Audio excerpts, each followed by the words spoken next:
Hi friends, select Gopal channel में आप सबका स्वागत है। कार्तिक मास का आज से मैं आपको कार्तिक मास के अध्याय सुनाऊंगी, तो आप सब ध्यानपूर्वक सुनिए। कमेंट में जय विष्णु भगवान लिखिए, राम राम लिखिए, जय श्री श्याम लिखिए, कुछ भी लिखिए, मर्जी आपकी। कमेंट में जय श्री श्याम।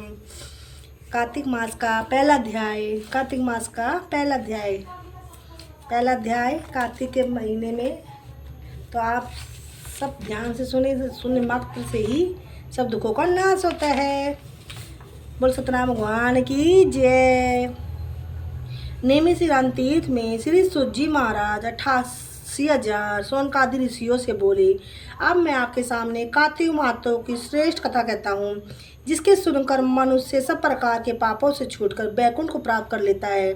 सूत जी ने कहा, श्री कृष्ण जी से आज्ञा लेकर नारद जी के चले जाने पर सत्यभामा प्रसन्न होकर श्री कृष्ण से बोली, हे नाथ, मेरा जीवन सफल हो गया। मेरे माता पिता भी धन्य हैं, जो आपके 16,000 रानियों में से अत्यधिक प्यारी हुई। मैं वह कल्प वृक्ष आदि आपके साथ नारद जी को विधि पूर्वक दान में दे दिया, परंतु वही कल्प वृक्ष मेरे घर में सदा लहराया करता है, जिसकी बात को मृत्यु लोक में कोई भी स्त्री नहीं जानती।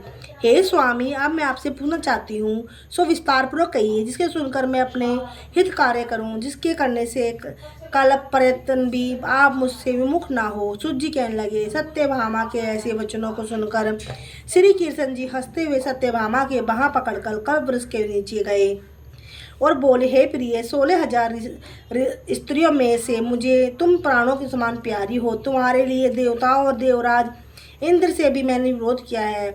उसे महा अद्भुत वार्ता को सुनो। सूत जी बोले, एक दिन श्री कृष्ण भगवान ने सत्यभामा के साथ गरुड़ पर सवार होकर इंद्र लोक में जाकर कल्प वृक्ष मांगा। इस तरह तब इंद्र के न देने पर गरुड़ का इंद्र से घोर युद्ध हुआ था।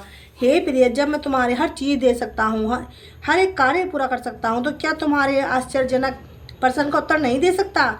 ये सुन सत्यभामा बोली, हे प्रभु, मुझे पूर्व जन्म में मेरा कैसा स्वभाव था, किसकी पुत्री थी, मैंने कौन से दान व्रत या तप किए था जिसे मुझे मृत्यु लोक में जन्म लेना पड़ा, और ऐसा कौन से शुभ कर्म किए कि यहाँ आकर आपकी अर्धांगिनी हुई और आप गरुड़ पर सवार होकर मुझे साथ ले लिए, इंद्रादि देवताओं के स्थानों में फिरते रहो। तब भगवान बोले, हे कांते, तुम पूर्व जन्म में किसकी पुत्री थी, कौन से पुण्य और व्रतादि तथा शुभ कार्य तुमने किए थे, वह सब कहता हूँ। पूर्व समय में सत्य युग के अंत में मायापुरी में अग्निहोत्रों में वेदों और यज्ञों का जानने वाला देव शर्मा नाम का ब्राह्मण रहता था। वह रोज अतिथियों की सेवा, हवन और सूर्य भगवान की पूजा किया करता था, इसलिए सूर्य के तेजस्वी था।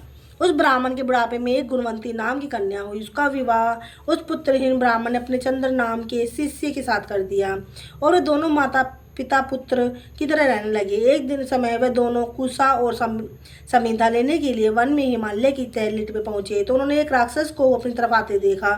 उसके भय से उनके शरीर स्थिर हो गए और उनके भागने की शक्ति भी नहीं रही। तब राक्षस ने दोनों को मार कर डाला। उसके धर्मात्मा होने के कारण मैंने पार्षद उनको बैकुंठ में ले लिया, क्योंकि उन्होंने आजीवन सूर्य की पूजा की थी, इसलिए मैं दोनों प्रति प्रसन्न हुआ। अब दोनों विमान पर चढ़े हुए सूर्य के समान तेजस्वी रूपवान चंद्र और माला धारण किए हुए बैकुंठ में आए।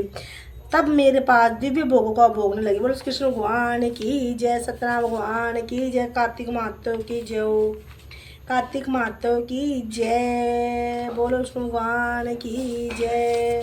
श्रीमन नारायण नारायण नारायण, भजमन नारायण नारायण नारायण, लक्ष्मी नारायण नारायण नारायण, लक्ष्मी नारायण नारायण नारायण, लक्ष्मी नारायण नारायण नारायण, लक्ष्मी नारायण नारायण नारायण, लक्ष्मी नारायण नारायण नारायण, लक्ष्मी नारायण नारायण नारायण, श्रीमन नारायण नारायण नारायण, भजमन नारायण नारायण नारायण, लक्ष्मी नारायण नारायण नारायण, लक्ष्मी नारायण नारायण नारायण, लक्ष्मी नारायण नारायण नारायण, लक्ष्मी नारायण